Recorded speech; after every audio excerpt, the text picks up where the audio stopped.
Well, ecosystem-based adaptation is a kind of new approach to address climate change impacts, and it was the first document got approved in Nagoya 2 years ago, and now the concept is being developed, is being applied in different areas, and it's quite important for us because the idea is to promote natural solutions to address climate change impacts and build resilience to local communities and ecosystems. And what I've seen at the moment is a willing to start working together between different conventions. That's quite important because so far we see that all the conventions are working in many areas separately, especially with the climate change convention. And ecosystem-based adaptation, I would say it's a cross-cutting issue that it has relations with the Biodiversity Convention, the Climate Change Convention, Ramsar, and the Convention on Desertification. And put simply for people who may not understand all of the terms, what do we mean by ecosystem-based adaptation?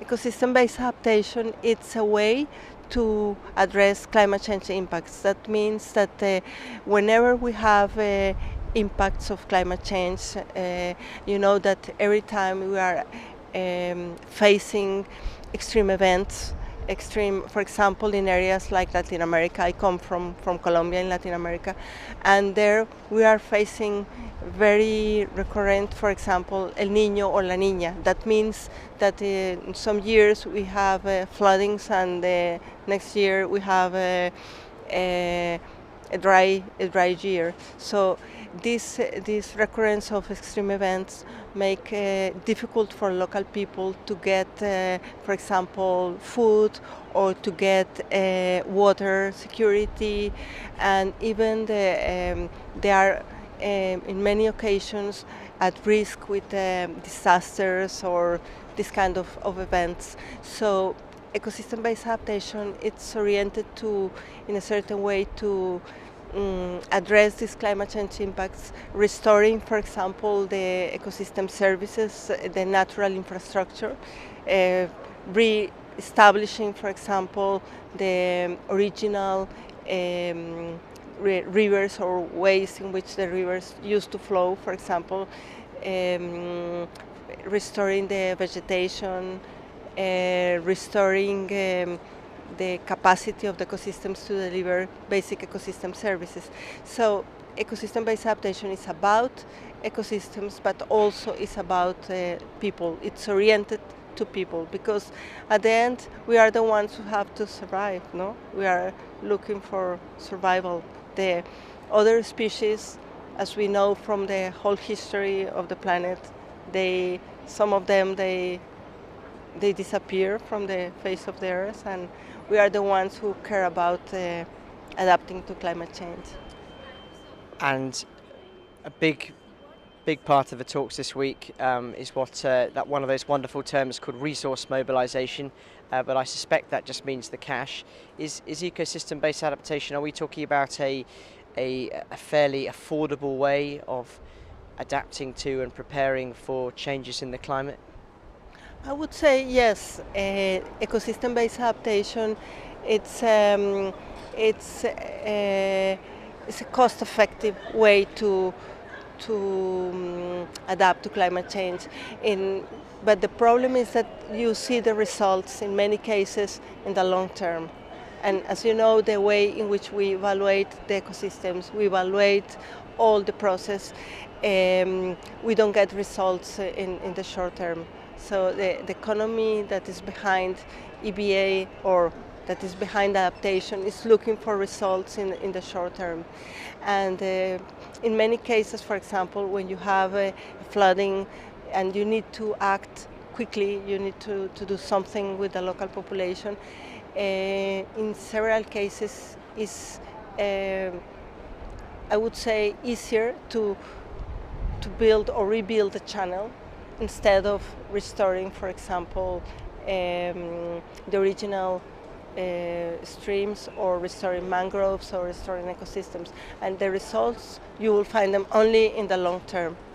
And one of the key issues of ecosystem-based adaptation is that you would get also other benefits for the local population, not only the to be protected, for example, against storms or severe events, but also to have the possibility of fishing or having other type of ecosystem services for local consumption or for the benefit of the local communities.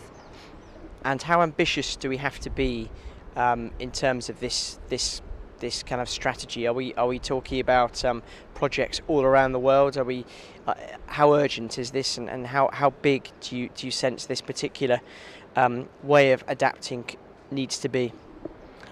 Well, it's very urgent. As we know, the impacts of climate change are happening in such a severe way everywhere in the world. No, it's not just a matter of saying that only coastal communities are affected, but in high mountains, the impacts of climate change in many cases are stronger than in other areas. No? So ecosystem-based adaptation could help to implement solutions that are where you don't have to invest a lot of money on one hand, but also it's a way to approach the problem of climate change in an integrated manner.